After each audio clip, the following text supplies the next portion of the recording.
নিঃস্ব আমি রিক্ত, আমি দেবার কিছু নাই, আছে শুধু ভালোবাসা, দিয়ে গেলাম তাই। গত 16.5 বছরে শেখ হাসিনা বাংলাদেশে একনায়কতন্ত্র ফ্যাসিবাদ কায়েম করেছিল। ক্ষমতা ধরে রাখতে সংবিধান সংশোধনের মাধ্যমে তত্ত্বাবধায়ক সরকার ব্যবস্থা বাতিল করে গণতন্ত্র হত্যা, সাধারণ নাগরিকের ভোটাধিকার হরণ, পিলখানা হত্যা, অর্থ পাচার, বিরোধী দল নিধনে বিচারিক হত্যা ও বিচার বহির্ভূত হত্যা সহ অসংখ্য অপরাধে জড়িয়েছিল আওয়ামী লীগের এমপি মন্ত্রীরা।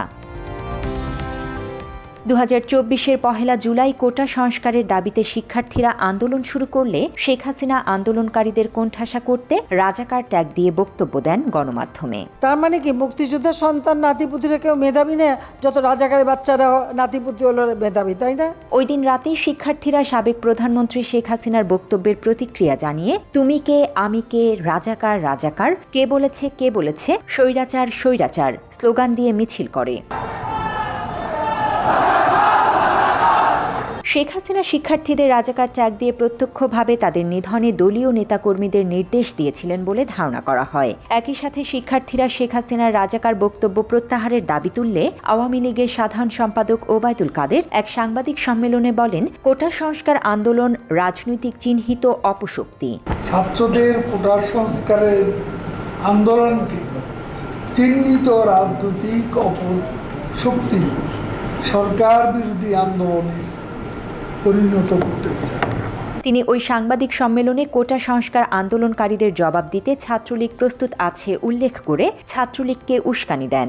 ছাত্রলীগ সহ যারা তাদের এ আত্মস্বীকৃত রাজাকার, তার জবাব তারাই দেবে। ওবায়দুল কাদেরের ওই বক্তব্যের পর শিক্ষার্থীদের আন্দোলন নতুন মোড় নিয়েছিল। সারা দেশে শিক্ষার্থীদের উপর হামলা করেছিল সরকার দলীয় ছাত্র সংগঠন, ছাত্রলীগ ও যুবলীগের নেতাকর্মীরা। শিক্ষার্থীদের উপর হামলার পর আন্দোলনে যুক্ত হয় সাধারণ মানুষ। সাধারণ জনতা অংশ নেয়ায় আন্দোলনের অশুভ সংকেত বুঝতে পেরে সরকার পুলিশ বাহিনীকে কঠোরভাবে আন্দোলন দমানোর আদেশ দিলে পুলিশ ছাত্র জনতার উপর গুলি চালায়। সে সময় সাবেক স্বরাষ্ট্রমন্ত্রী আসাদুজ্জামান খান কামাল শিক্ষার্থীদের বিরুদ্ধে উস্কানিমূলক বক্তব্য দিয়ে বলেন, পুলিশ অকারণে কারো উপর গুলি চালায়নি। এটা নিয়ে একটা বিভ্রান্তিকর খবর, কখনো বলছে 1000, কখনো বলছে 500, কখনো বলছে, সেই জন্যই আমরা আমাদের কাছে যা হিসাব সেইটা দিলাম। উস্কানিমূলক বক্তব্য দিতে বাদ যায়নি সাবেক বিচারপতি শামসুদ্দিন চৌধুরী মানিক। তিনি এক টিভি টক শোতে আন্দোলনকারী শিক্ষার্থীদের রাজাকারের বংশধর বলে আখ্যা দিয়েছিলেন। চতুর্দিকে এই রাজাকারের বংশধরেরা লাঠি সোটা নিয়ে যেভাবে দাঁড়িয়েছিল। সরকারের এমপি মন্ত্রী আমলাদের উস্কানিমূলক বক্তব্যের পর ছাত্র জনতার উপর হামলা, গ্রেফতার, গুলি, টিয়ার গ্যাস নিক্ষেপ শুরু হয়। পুরো দেশ যুদ্ধক্ষেত্রে রূপ নেয়। অসংখ্য ছাত্র জনতাকে গুলি করে হত্যা করা হয়। হামলায় আহতদের চিকিৎসা প্রদানে বাধা, অসংখ্য কোমলমতি শিক্ষার্থীদের অঙ্গহানি ও অন্ধত্ব বরণের পর যখন ছাত্র জনতার সরকার পতনের এক দফায় পরিণত হয়, তখন শেখ হাসিনা নিজের ক্ষমতা টিকিয়ে রাখতে দলীয় নেতাকর্মী, সামরিক, আধা সামরিক বাহিনী ও পুলিশ বাহিনীকে আন্দোলনকারীদের দেখামাত্র গুলি করার আদেশ দিয়ে দেশে নির্মম গণহত্যা চালায়। গণহত্যার বিষয়টি চাপা দিতে বড় ভূমিকা রাখে সাবেক তথ্য ও প্রযুক্তি প্রতিমন্ত্রী জুনায়েদ আহমেদ পলক। তিনি সারা দেশে ইন্টারনেট সংযোগ বন্ধ রাখার আদেশ দিয়েও ইন্টারনেট বন্ধ থাকা প্রসঙ্গে গণমাধ্যমে চরম মিথ্যাচার করেছিলেন। যখন মোবাইলে 4G কিছুটা কমিয়ে 2Gতে নিয়ে আসলাম, তারগুলো পুড়িয়ে দিয়েছে এবং পাওয়ার এবং ইন্টারনেট সহ পুরো ব্যবস্থাটাই সেই সময় বিচ্ছিন্ন হয়ে যায়। আমরা ইন্টারনেট সারা দেশে বন্ধ করিনি, ইন্টারনেট বন্ধ হয়ে গিয়েছিল অধিকাংশ জায়গায় যখন এই ডেটা সেন্টার 3টা নন ফাংশনাল হয়েছে। ইন্টারনেট বন্ধ করে রাখা গণহত্যায় ব্যাপক সহায়ক ভূমিকা পালন করেছিল। এছাড়াও ইন্টারনেট সংযোগ বন্ধ রেখে লাশের স্তূপে আগুন জ্বালিয়ে লাশ গুম করার ঘটনাও ঘটেছিল বাংলাদেশে।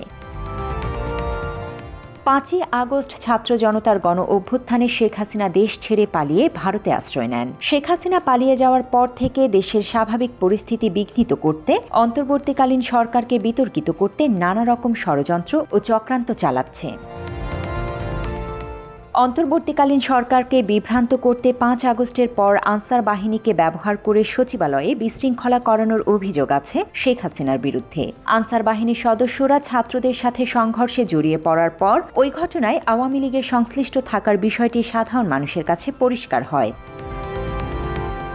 এছাড়াও ছদ্মবেশে ব্যাটারি চালিত রিকশা শ্রমিক, অটো পাস দাবি করা শিক্ষার্থী সহ বিভিন্ন রূপে আন্দোলনের ডাক দিয়ে রাজনৈতিক অস্থিরতা তৈরি করতে দেখা গেছে শেখ হাসিনার দলীয় অনুসারীদের। বিভিন্ন সময় শেখ হাসিনার ফোনালাপ ফাঁস হতে দেখা যাচ্ছে। ফোনালাপে পতিত এই সরকার প্রধানকে নিজ দলীয় নেতাকর্মীদের, শিক্ষার্থী সহ সাধারণ মানুষের উপর পাশবিক নির্যাতন ও বিভিন্ন স্থাপনায় হামলা করার আদেশ দিতে শোনা যায়। এখন থেকে প্রস্তুতিরাও সব যারা এখন বেশি বেশি বাড়াবাড়ি করছে, বেশি বাড়াবাড়ি করে লাভ নেই। দেখো ডিসেম্বর পর্যন্ত তোমাদের ওই শুক্র দিকে কিনা